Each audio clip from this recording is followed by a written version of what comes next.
ब्रह्मांड की रचना हुई। भगवान शिव ने योग विद्या द्वारा मनुष्य का मानसिक विकास, शांति, वैसे भगवान शिव को योगेश्वर, योगी कहा जाता है। गुरु गोरखनाथ ने भी योग विद्या के द्वारा अपना मनोबल, आध्यात्मिक शक्ति बढ़ाई। उनके अनेक शिष्य भी हुए। उसके बाद में महर्षि पतंजलि ने भी अष्टांग योग की रचना की। यम, नियम, आसन, प्रत्याहार, ध्यान, धारणा, समाधि। योग करने से व्यक्ति का विकास होता है, डेवलपमेंट होता है। मानसिक बढ़ने से अनेक रोगों से छुटकारा मिलता है और व्यक्ति का आयु लेवल भी बढ़ता है, बौद्धिक क्षमता बढ़ती है, बुद्धि तीक्ष्ण होती है। अब योग करने के लिए क्या किया जाए, यह प्रश्न उठता है। व्यक्ति को सुबह ब्रह्म मुहूर्त में उठना चाहिए। ब्रह्म मुहूर्त में उठ करके पानी पी करके निवृत्त क्रिया से निवृत्त होकर के अच्छी प्रकार से हाथों को धो करके आंतरिक स्वस्थता होने के बाद में, पेट अच्छी प्रकार से साफ होने के बाद में व्यक्ति को आंतरिक स्वस्थता पर विशेष ध्यान देना चाहिए। भरपूर पानी पी करके अच्छी प्रकार से जीव्या को साफ करना। जितना जीव्या साफ, मूल जीव्या तक अच्छी प्रकार से को साफ करना। दंत मंजन करना। हो सके तो जो नीम की जो दांतुन है, प्राकृतिक है, नीम है, किंकर है, नीम की अच्छी अंगुल के बराबर की टहनी लेकर के अच्छी प्रकार से दांतों से अच्छी प्रकार से उसको कुचल करके उसका बुर्सा बना करके अच्छी प्रकार से दांतों की उसको दांतुन को चबा चबा करके, एक बार जरूर आपको खारी लगेगी, 2, 4, 5, 10 दिन तक अपने अभ्यास करते रहेंगे। उसके बाद में ये नीम कड़वा नहीं लगेगा। आपकी रोग प्रतिरोधक क्षमता बढ़ेगी, अनेक रोगों से छुटकारा मिलेगा।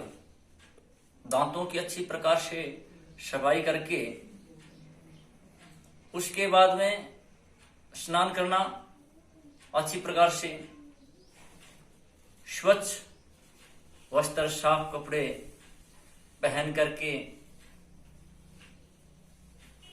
और योग करते समय आसन पर बैठें। जहां तक संभव हो सके ऊन के आसन पर बैठें। उसके बाद में योग करना शुरू करें। योग की क्रियाएं बिल्कुल सरल सरल है। अच्छी प्रकार से तर्जनी और अंगुष्ठ मिलाकर के योग क्रिया बिल्कुल सरल है।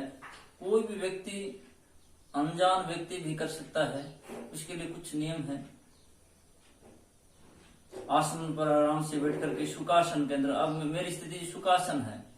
कई पद्मासन में करते हैं, कोई वज्रासन में करते हैं। पलाथी मार करके आराम से बैठना एक प्रकार का सुखासन की स्थिति होती है। ये पलाथी मार करके बैठते हैं वैसे, और बिल्कुल कमर को सीधी करना, गर्दन को बिल्कुल सीधी करना, और ये तर्जनी और अंगुष्ठ आपस में मिला करके ब्रह्मनाद का शुरू के अंदर पूरे को सांस को भरते हुए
इस प्रकार से 2, 3, 4 बार क्रियाएं इच्छा अनुसार ये क्रिया कर सकते हैं। उसके बाद में भ्रामरी प्राणायाम इस प्रकार से कानों के पास लगा करके आंखें बंद करके जिसे भौंरा करता है उस प्रकार से गुंजायमान करना, मस्तिष्क में गुंजन होगा।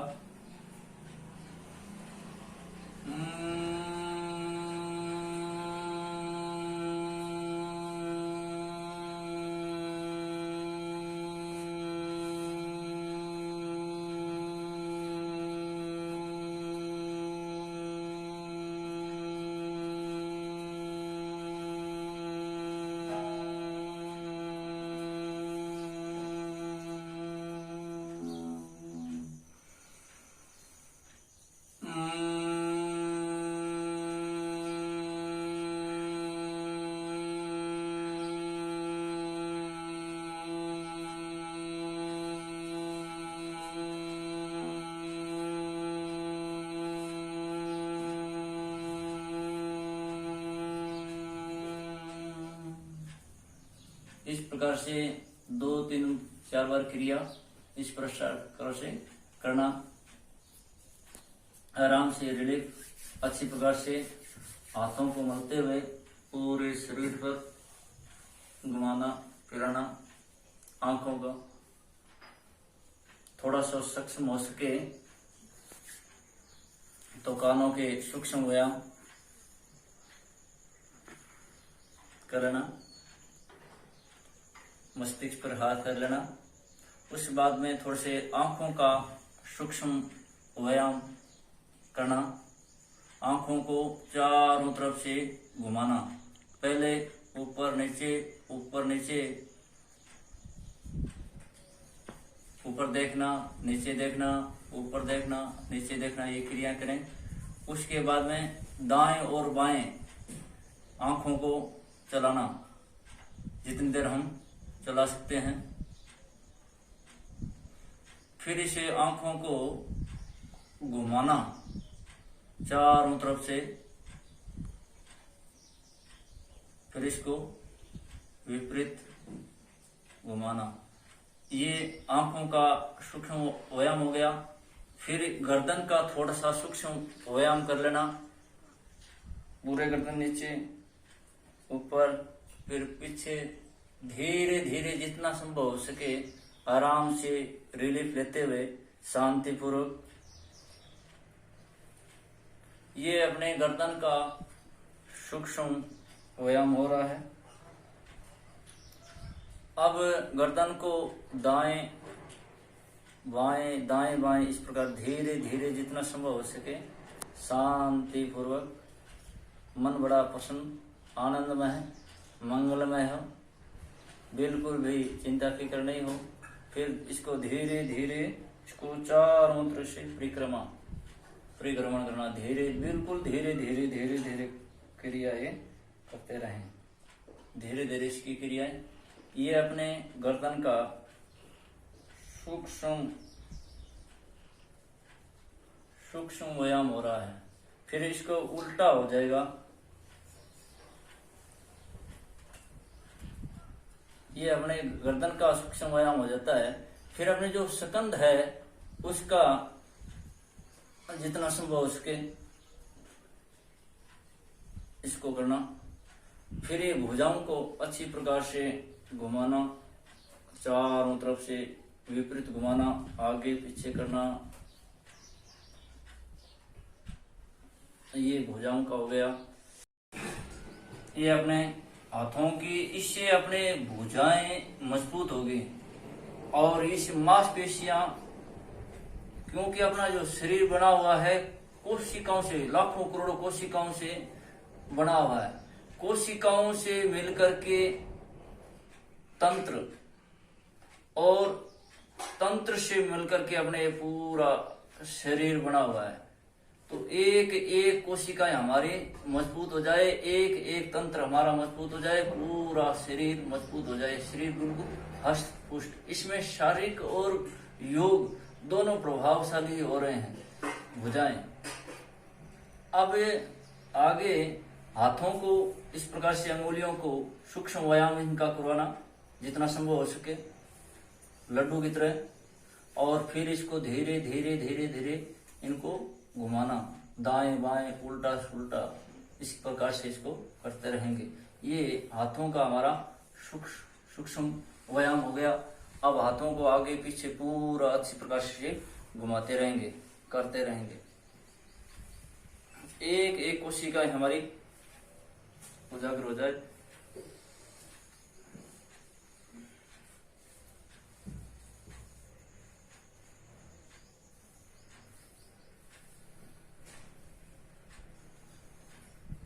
अब उसके बाद में शरीर को,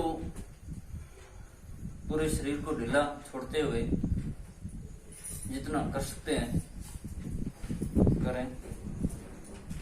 ये हमारे शरीर का सूक्ष्म व्यायाम हो जाता है। उसके बाद में कुछ रिलीफ मिल गई हमारे को शरीर की। उसके बाद थोड़ी देर अनुलोम विलोम प्राणायाम कर लेंगे।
स्वस्थ।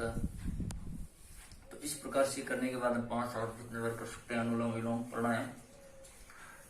अनुलोम विलोम प्राणायाम का मतलब हुआ, इसके अंदर अंतः कुंभक और बाह्य कुंभक, रेचक और कुंभक दोनों चलते हैं।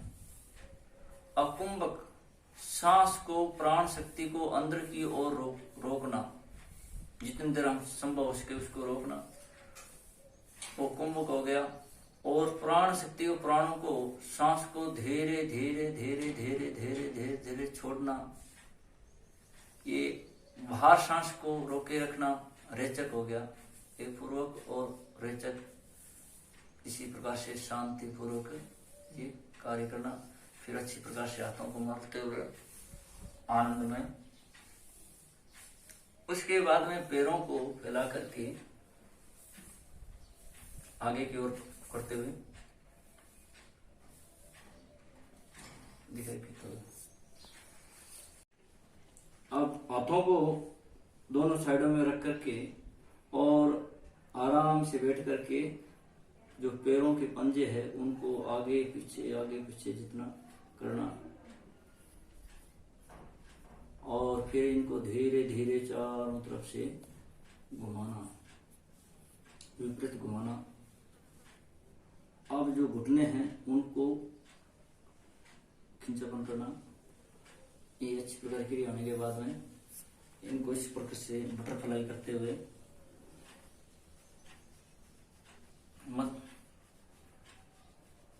बटरफ्लाई तितली की तरह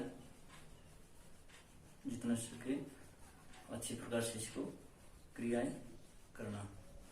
फिर इनको हाथ फैला करके दोनों पैरों को फैला करके जैसे अपने आटे से चक्की से आटा पीसते हैं, इसको पूरा आराम से पूरे शरीर को घुमाना, जितना संभव हो सके उसको घुमाते रहना। जिससे कमर का व्यायाम हो रहा है, शरीर का हो रहा है, भुजाओं का हो रहा है, पूरी एक एक कोशिकाएं उजागर हो रही है, शांति मिल रही है। शारीरिक भी हो रहा है, शारीरिक शिक्षा और योग शिक्षा दोनों का योग है, जिससे व्यक्ति का सर्वांगीण विकास होता है, रोगों से छुटकारा मिलता है, शरीर हष्ट पुष्ट होता है, अष्ट सिद्धि नवनिधियों की प्राप्ति होती है, शरीर का तेज बढ़ता है। पूरा होने के बाद में स्वस्थ है। उसके बाद थोड़े से रिलीफ देंगे और थोड़ा से हृदय का भी, सीने का भी सूक्ष्म व्यायाम कर लेंगे। जिस प्रकार से हनुमान जी ने अपने हृदय के अंदर राम लक्ष्मण सीता को दिखाया था, ये हमारा सीना मजबूत हो, इस प्रकार से जितना संभव हो सके।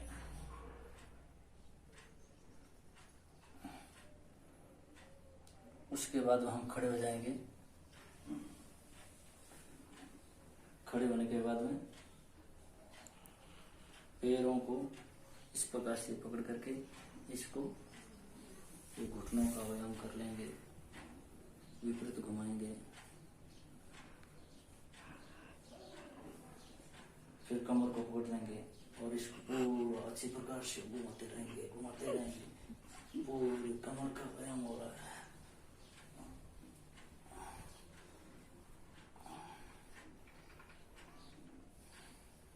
फिर नीचे धीरे धीरे नीचे की ओर जितना संभव हो सके नीचे की ओर झुकेंगे, हाथों को लगाते हुए जहां तक संभव हो सके नीचे झुकने की कोशिश करेंगे। फिर कमर को पकड़ेंगे, फिर संभव हो सके अर्धकटी चक्रासन, पीछे धीरे धीरे शरीर को पीछे ले जाकर जाएंगे, जितना संभव हो सके, ज्यादा नहीं। शरीर से कभी भी परेशान नहीं करेंगे, जितनी शक्ति है यथाशक्ति शक्ति के अनुसार पैरों को खिलाते हुए जितना संभव हो सके इस प्रकार से पूरे को घुमाएंगे। जितनी शक्ति है उम्र के अनुसार, शक्ति के अनुसार, शरीर से किसी प्रकार की जबरदस्ती नहीं करेंगे। धीरे धीरे संभव हो सके इस प्रकार से करेंगे। उसके बाद में पूरे शरीर को खींचते हुए ऊपर की ओर ताड़ासन करेंगे, जितने संभव हो सके। इससे हमारी लंबाई बढ़ेगी और एडी पंजों के बल पर हम पूरे शरीर को ऊपर खींचते जाएंगे, फुल खींचेंगे, जिससे हमारी लंबाई बढ़ती है।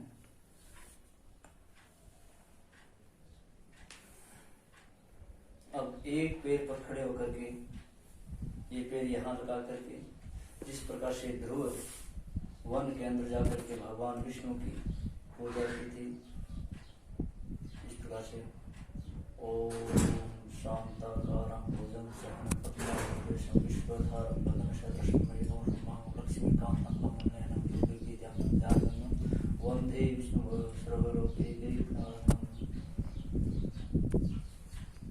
अब हमने सुखासन बैठे हुए हैं, अपने को पद्मासन बनाना है। तो इस पैर को यहाँ से लेकर के एक पैर को यहाँ रख लेना और दूसरे पैर को यहाँ रख करके इस प्रकार से दोनों पैर, एक पैर ये रख करके इस प्रकार से बैठ जाना और कमरों को इस तर्जनी मुष्टि मिला करके